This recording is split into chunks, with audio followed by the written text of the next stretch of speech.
Hi Pisces, this is Pisces Hub. Welcome to my channel. So, alamin natin kung ano yung mga posibleng mangyari, gabay ng tarot cards for Pisces sa araw na ito, okay?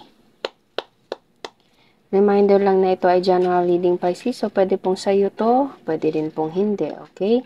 And this is a timeless reading, so kahit anong araw, buwan o taon mo to napanood, as long as mag-resonate po sa, sa sitwasyon nyo, and sa mga taong lalabas sa reading natin yun, kahit anong gender man yan, take nyo lang kung mag-resonate. Pag hindi, wag pong ipilit. Okay? So, ano po ang message po for Pisces sa araw na ito? Okay, so, may nag-flip. 6 of Swords, okay? Air sign, Gemini, Libra, Aquarius, Pisces. 4 of Pentacles and 10 of Swords. Okay.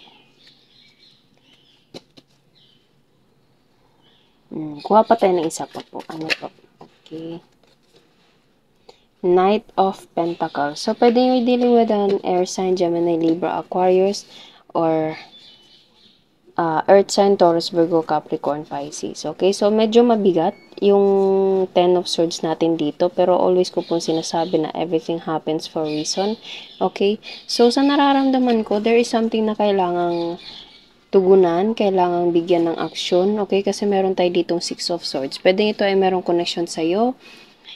Pwedeng sa family member, sa mga taong may mga bagay kang importante na kailangan mong kumbaga bigyan ng paninindigan, okay, bigyan ng konkretong solusyon, decision, kumbaga, okay, there's a major situation in your life, Pisces, na kailangan mong yun nga, bigyan ng solusyon or panindigan. Okay, 6 of Swords. And pwede ito ay merong connection sa 4 of Pentacles na parang there's parang meron nitong connection lalo na sa pera, okay, sa pang-araw-araw, pwede din.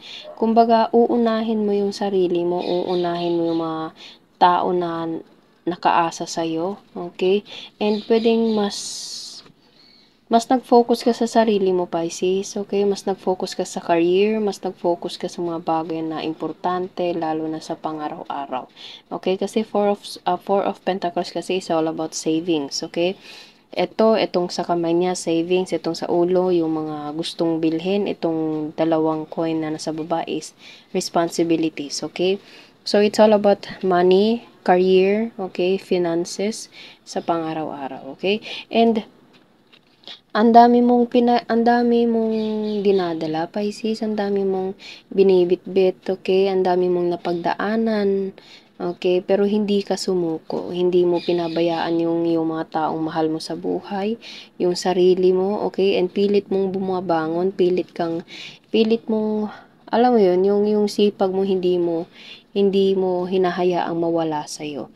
Okay? Kasi meron kang inspirasyon. Okay? And ang dami mo napagdaanan, ang daming rejection. Bigla ako naisip yung word na rejection. Okay? Pwedeng meron kang in-applyan dati and hindi ka natanggap. Pwedeng mga bagay na natanggal ka. Okay? Pwedeng ganun. Okay? Pero again, Pisces, always ko pong sinasabi na everything happens for a reason.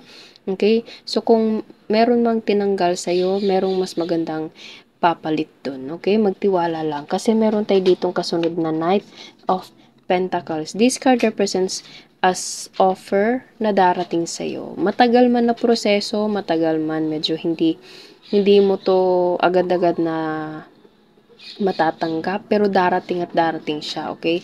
Slowly but surely, okay? So, pwede ito ay merong connection sa pera, pwede meron itong connection sa trabaho, sa career, okay? Knight of Pentacles, slow moving, pero darating at darating ito, okay? Bottom of the deck, the Temperance. Pwede you're dealing with the Sagittarius, Pisces, and this card represents Temperance, represents as patience.